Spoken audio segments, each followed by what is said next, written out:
அனைவருக்கும் வணக்கம். Jaibala YouTube channel சார்பாக உங்கள் அன்புடன் வரவேற்கிறேன். ஜெய்பாலா ஜெய்பாலா ஜெய்பாலா. சர்வமங்கலம் மங்கல்யே சிவே சர்வார்த்த சாதகே சரணே திரம்பகே கௌரி நாராயணி நமஸ்தே. ஏகதந்தாய விக்னமே வக்கரதந்தாய திமிகே தன்னோ தந்தி பிரஜோதயாதும். மகாகணபதியுடைய அனுகிரகத்தாலும் பாலத்த திருவருளாலும் முருகப்பெருமான் ஆசை கொண்டு மிதுன ராசிக்கு இந்த வாரம் எத்தகைய பலன் கொடுக்குது, மிதுன ராசிநாதன் எத்தகைய பலத்தோட உட்கார்ந்திருக்கிறார் பார்ப்போம். 29/3/2026 முதல் 4/4/2026 வரை, அதாவது பங்குனி மாதம் 15ஆம் தேதி முதல் பங்குனி மாதம் 21ஆம் தேதி வரை இந்த மிதுன ராசிக்கு உண்டான பலன். உங்க ராசிநாதன் 9ஆம் இடத்துல ராகுவோட அமர்ந்து இருக்கிறார். 2 நாள் செவ்வாய் 9ஆம் இடத்துல இருந்து 10ஆம் இடத்துல செல்லுகிறார். ஆகவே 10ஆம் இடத்துல ஏற்கனவே சூரியன் சனி சேர்ந்து செவ்வாய் இணையும் போது திடமான மனநிலை உருவாக்கி கொள்ள வேணும். ஏதேனும் ஒரு வகையில மன சாந்தம் பெறணும் அப்படிங்கிறது ஒரு குறைபாடு. ஆகவே சுக்கிர பகவான் உங்களுக்கு 5க்கும் 12ஆம் அதிபதி லாபஸ்தானத்துல இயங்கும் போது மேசத்தில் இருக்கக்கூடிய சுக்கிர பகவான் உங்களுக்கு பெரிய தன வரவு கிடைக்கும். தனம் தனம் தனம் பணம் பணம் அப்படின்னு நம்ம இயங்கினால் கை மேல் கொடுத்துக்கிட்டே இருக்கும். பெருமாள் உங்க ராசிநாதன் பெருமாள் புத பகவானையும் பெருமாளை மனதார வேண்டிட்டு வாங்க. இருப்பினும் உடல் ரீதி சற்று கவனமாக இருந்து வருவது சிறந்தது. நர்ம மண்டலம் சம்பந்தப்பட்ட பிரச்சனை வராமல் பார்த்துக்கொள்ளும். செவ்வாய் சனி சேரும் போது ஒரு பதட்டத்தை கொடுத்துக்கிட்டே இருக்கும். ஆகவே இந்த ராகு உங்களுக்கு ராசிநாதன் சேர்ந்து இருக்கும் போது ஒரு பயத்தை சேர்த்து கொடுக்கும். தன பிராப்தம் உண்டு, சொர்ண பிராப்தம் உண்டு. ஆகவே சேமிப்பு கரைக்க வேண்டாம். அவசரப்பட்டு எந்த விதமான சேமிப்பு இந்த காலத்தில் நீங்க கரைக்காமல் இருப்பதே சிறந்தது. இல்லைன்னா பிற்காலத்துல நீங்க கொஞ்சம் கவலைக்கு ஆளாக வேண்டிய வரும். இந்த மிதுன ராசி பார்க்குறவங்களுக்கு பிற்காலத்துல நான் சொன்ன விஷயம் புரியும். இன்றுனா இன்றுவே கிடையாது. ஆகவே சந்திர பகவான் நாள் உங்களுக்கு 2ஆம் இடத்துல தனஸ்தானத்துல இருக்கிறார். அது பின்பு முயற்சி ஸ்தானத்துல செல்வார். அவர் சகோதர சகோதரி மூலமாக நம்மளுக்கு ஒரு ஆதாயத்தை நம்ம ஏற்படுத்திக் கொள்ளணும். ஒரு வழி கிடைக்குதா, ஒரு வழி வேணும், அவங்கள்ட்ட போய் ஆலோசனை கேட்கணுமா அல்ல உதவி கேட்கணுமான்னு எதுவுமே தேவையில்லை. நீங்களே ஒரு ஆலோசகர், நீங்களே 100 பேருக்கு அறிவுரை சொல்லக்கூடியவர். ஆகவே நீங்க இந்த நேரத்துல யார்கிட்ட போய் ஒரு ஆலோசனையோ அறிவுரையோ கேட்க தேவையில்லை.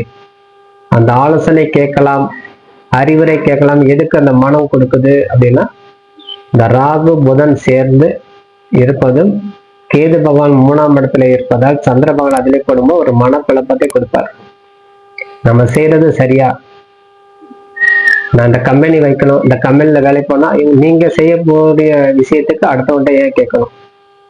நீங்க ஒரு கடை ஓபன் பண்ணா அடுத்தவன்ட்ட கேட்டு என்ன பண்ண போறீங்க? பணம் காலியாயிடக்கூடாது. அவங்களுடைய எண்ணம் அப்படிதான் இருக்கும்.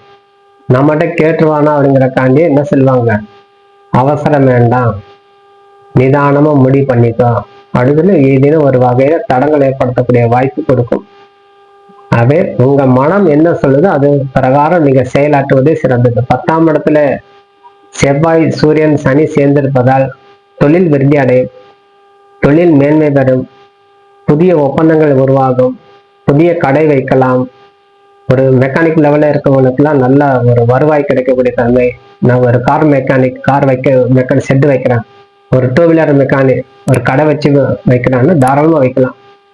ஆகவே அதுக்குண்டான முயற்சிகள் ஈடுபடும் போது உங்களுக்கு ஒரு பெரிய ஆதாயம் கிடைக்கும்.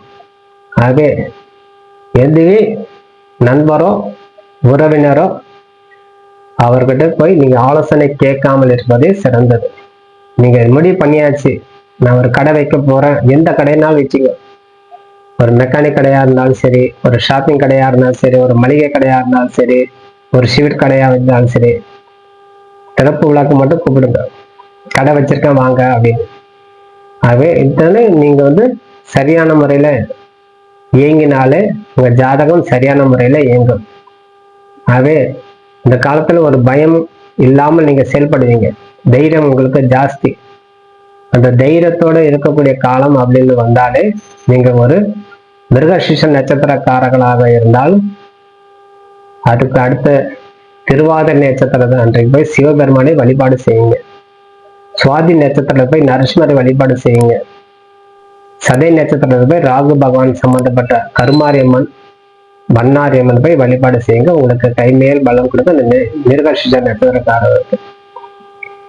நீங்க ஒரு திருவாதிரை நட்சத்திரக்காரர்களா இருந்தாலும் குரு பகவானுடைய நட்சத்திரத்தை தொடர்பு ஏற்படுத்தி கொண்டு ராமபிரானை வழிபாடு, ஆஞ்சநேயர் வழிபாடு செய்து வருவது, முருகப்பெருமான் விசாக நட்சத்திரம் அன்னைக்கு முருகப்பெருமான் வழிபாடு செய்வது, பூரட்டாதி நட்சத்திரம் அன்னைக்கு காமதேனு வழிபாடாத கோ பூஜை செய்து வரும்போது உங்களுக்கு அமோகமான யோகத்தை கொடுக்கும். ஆகவே இத்தனை நம்ம மறைமுகமாக ஒழித்து வைக்கக்கூடிய ராசிகள், நட்சத்திரங்கள். அவை நம்ம ராசியில அடங்கிய நட்சத்திரம் நம்ம பலம் பெற வைக்கணும். உங்க ராசிநாதன் புதன், பெருமாளை வழிபாடு செய்யுங்க. கண்டிப்பாக உங்களுக்கு அமோகமான பலன் கொடுக்கும். அதே எந்த கிரகத்தை நம்ம எந்த காலத்தில் எந்த நட்சத்திரத்தில் எப்படி நம்ம சரி செய்து கொள்ளலாம் அப்படிங்கிறது தெளிவான முடிவு நீங்க எடுத்துக்கலாம். ஆகவே உங்களுக்கு இந்த காலத்தில் மேன்மையை அடையக்கூடிய காலம். படிப்பு துறையில உங்களுக்கு நல்ல ஒரு எதிர்காலத்தை உருவாக்கக்கூடிய தன்மை உருவாகும். குழந்தை செல்வங்கள் உருவாக்கக்கூடிய காலம். நல்ல புத்திரி போன்றவற்றை பிறக்கக்கூடிய காலம். நம்ம நாள் எதிர்பார்த்திருந்தா நம்ம ஒரு குழந்தை பிறக்குமானா கண்டிப்பா இந்த மாசம், இந்த வாரம் அதுக்குள்ள உங்களுக்கு அதுக்குண்டான இறைவன் உங்களுக்கு அனுகிரகம் பண்ணிடுவார். ஆகவே சுக்கிர பகவான் உங்களை லாபஸ்தானத்தில் இருக்கிறனால புத்திர சந்தானத்தை உண்டான வழி கொடுத்துரு. அதே மாதிரி குரு பகவான் உங்களுக்கு ராசியிலே அமர்ந்து இருப்பதால் தன பிராப்தத்தை சேர்த்து உங்களுக்கு கொடுக்கக்கூடிய காலம். ஆகவே அந்த காலத்தை பெருமாளையும் சேர்த்து லட்சுமி தேவியும் சேர்த்து வழிபாடு செய்ய வரும்போது கைமேல் பலம் உங்களுக்கு கிடைக்கும் சொல்லி விடைபெறுகிறேன். நன்றி வணக்கம். ஜெயபாலா வாழ்க. நன்றி வணக்கம்.